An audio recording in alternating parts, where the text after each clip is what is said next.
case this is cutting out a bit, hopefully it's a little bit better here. We are in a nice open space here, so the Bluetooth should be travelling this far, but you never know, do you? I mean, that's the thing, that's why the guy at that end has the little earpiece. He's able to listen in to what's coming from this end, just to check the recording's working. So it's a good idea having a little earpiece on it as far as I'm concerned. Anyway, right, so I've just had a look back at that footage and I was surprised how well it worked. It didn't break up at all. So now I want to see how far I can get. So I'm going to try and get right over to that corner over there. And while I do that, I'll just mention that we're back on the microphone itself now, the Sony mic. I've unplugged the level here, so this is just the kit. And I wanted to mention behind you there is a very noisy road. Of course, the more I go this way, it'll get quieter as far as that's concerned. But yeah, it's not a great place for trying to demonstrate how much background noise there is on this, because there's loads in the place anyway. Another thing I should mention, if it's still picking up, is that this thing has auto gain control. So as soon as you plug that thing on top of the microphone, you can't adjust the recording level anymore. It's out of your hands. So that's something to bear in mind. But then again, it does make it quite easy to use. I mean, you just plug it in, plug this in at the other end, switch it on, and you're sorted. I get a bit of fun over here. The noise is going to get me through this. What's it going?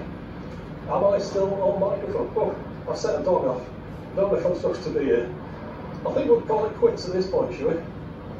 Because I'm very... Oh, there he is. Hello, dog. Oh, yeah. He's not happy, is he? All right, I'm off. I'm off. Nice looking dog, though. I'll take a picture. I'll take a picture. Okay. Oh, I see. She's shy. Wanted to show you what the dog looked like, because you're only seeing from there. But yeah, anyway, there you go.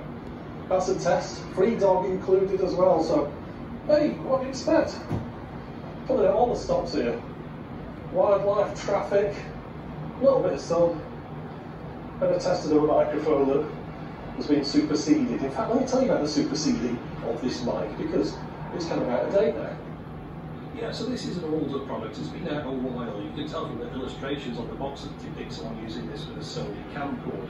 The box seems to have been designed sometime around 2014, but the instructions inside date the device back to 2013. Now, of course, the one I've got was made more recently than that, but I just wanted to mention that this product has been on the market for quite some time. Coincidentally, just after I bought this one, there was a leak online of the replacement for this, the new ECM-W2BT. That's due to be announced any day now. It might already be out by the time you watch this video.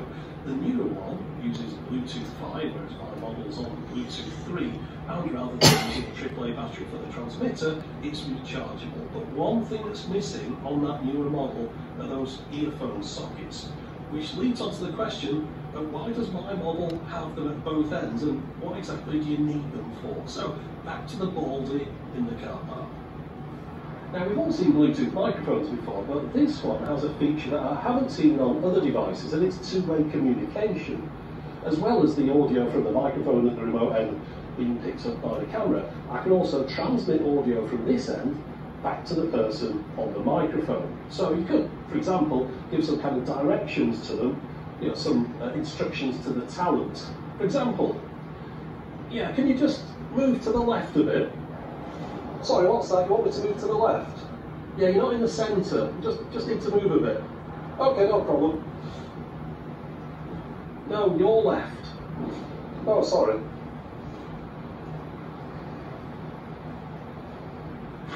Or you could perhaps use this for socially distanced interviews, although of course the person at the other end is going to have an earpiece in. I suppose they could take it out before answering the question.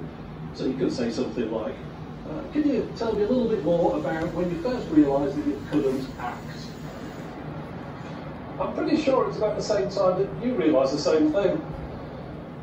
So just to clarify a couple of things here, the person at the end with the camera, if they want to monitor what is being recorded, they've got to listen through the earpiece. Also, if they want to talk to the other end, they have to do it through this little microphone on the back of the device, because once that's plugged in, it deactivates the mics that are built into the camera.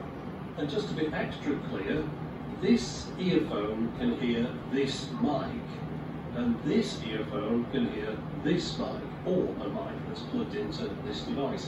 but that's it. That's all those earphones can listen to, nothing else.